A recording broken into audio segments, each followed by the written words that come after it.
I am participating online in a spiritual camp of yoga and meditation. And in one of the meditations we did in the program, I had an experience that I would like to share with you. As I told you on Discovering the World of Tantra Part 4, you know about a guy that was present in the beginning of my journey. It was the story of the cemetery, for those of you who know. If you don't know, you can go back and check.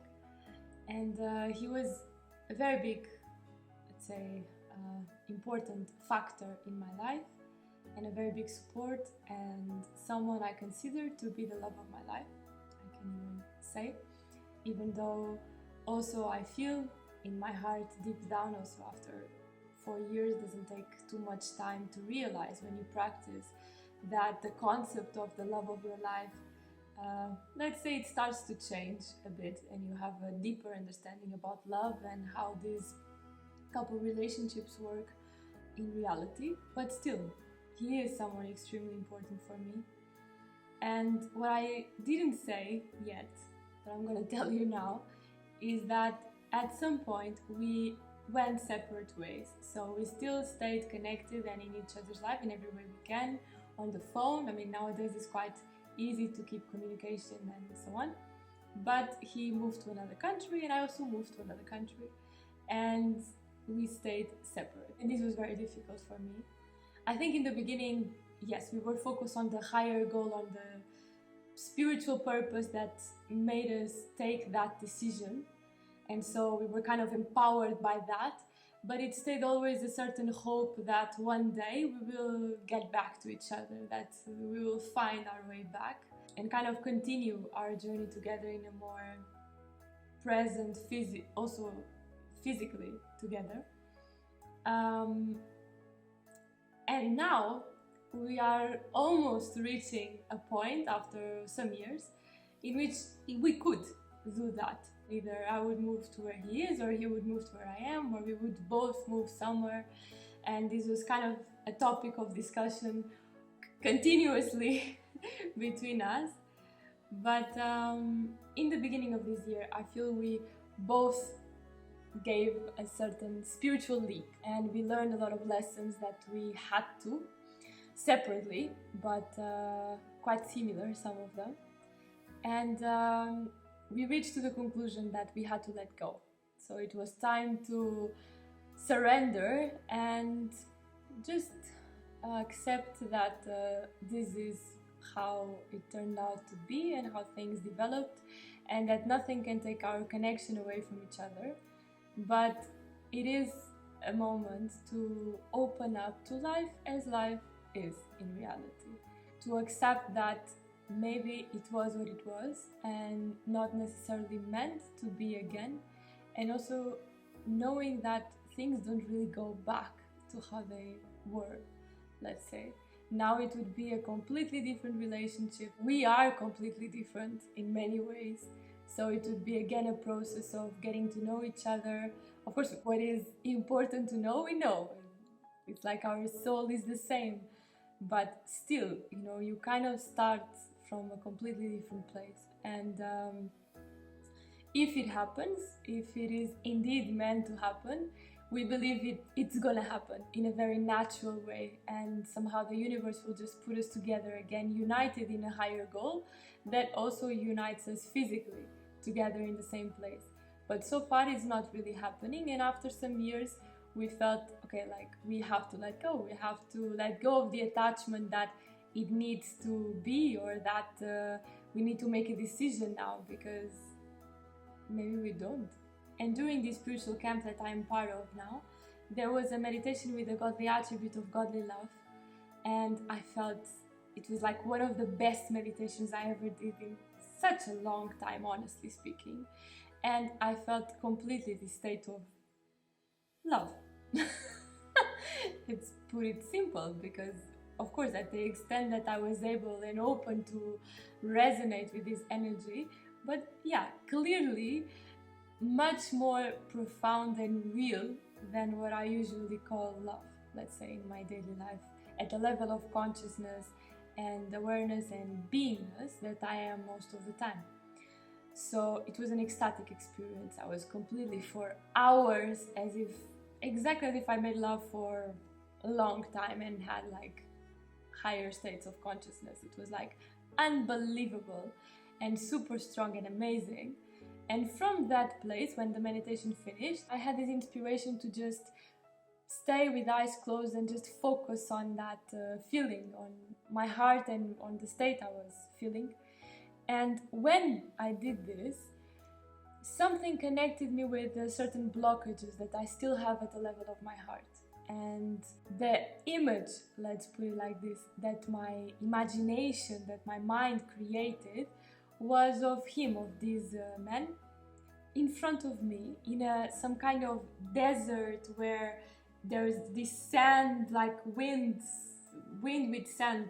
This has a name for sure in English, but like kind of stormy weather. And so you couldn't see clearly. And then I was staying and in the same place, and he was leaving, and he was still looking at me, so he was still facing me. And then at some point it was kind of I felt my heart had to make a decision to let go, to say goodbye. And it's not like as if he was dying, it's not that it's not possible to meet him again in another place, or it's not like it needs to be a goodbye forever.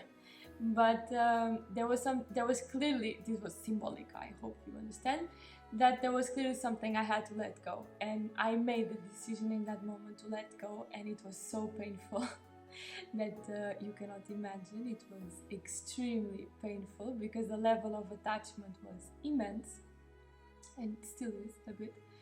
But it was like something cracked, and I could feel how something that I was associating so much with love actually turned out to be, even at distance, very much mixed with a lot of attachment and ideas in my mind, not to call it obsession at some extent, because there is a part, of course, that it's pure and sacred, and I mean, really, the connection I have with this man, it's something that I never felt with any man in my life, even though I loved more men. But it's something completely out of this world, and an exemplification of how a harmonious couple relationship and shared love and aspiration on this path can be. And I mean, I feel our soul connection is unbelievably strong. I don't know what kind of past we have together, but I do feel like that. But still, in time, because of our patterns, because of all kind of tendencies, many things got in the middle or mixed, let's say, with that.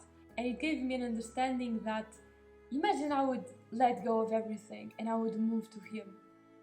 Nothing, even though we have this soul connection, I tell you, nothing could guarantee that we would even want to be lovers. It could happen. I would say in probabilities, there's a huge probability also because for many reasons, not just for our connection, but he's also very much my ideal lover in many ways. He's a Scorpio. I have descendant in Scorpio. I like Scorpio a lot. My North Node is in Scorpio. For those of you who know astrology, for me, Scorpio is my environment, my ideal environment. So it's something that polarizes me very much as a woman. And there are many elements present there. But still, still nothing could tell me that it was going to be at least the same as I know it was very good in the past.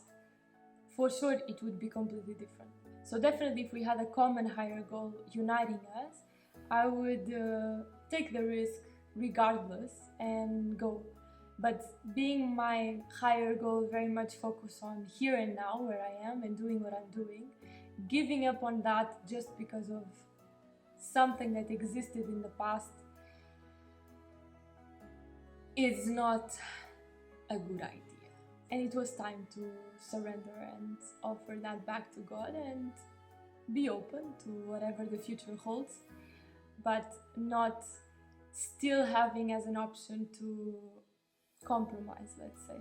So it was in this sandy storm, And he was gradually going and still looking back a bit, but going very slowly until it disappeared in the sand. And when it was this feeling of me being there and no more trace of him, that like I actually just let go. I didn't run, I just accepted. I just accepted the fact that actually he's not here anymore. And that was very difficult for me. We stayed in different countries, fighting, let's say, for our higher goal. Still, there was always a window open, and there was always a suffering a bit inside. I speak from my side of not being together, of not accepting that reality, of always thinking it's just temporary, and then at the first chance I'm gonna run to his arms again.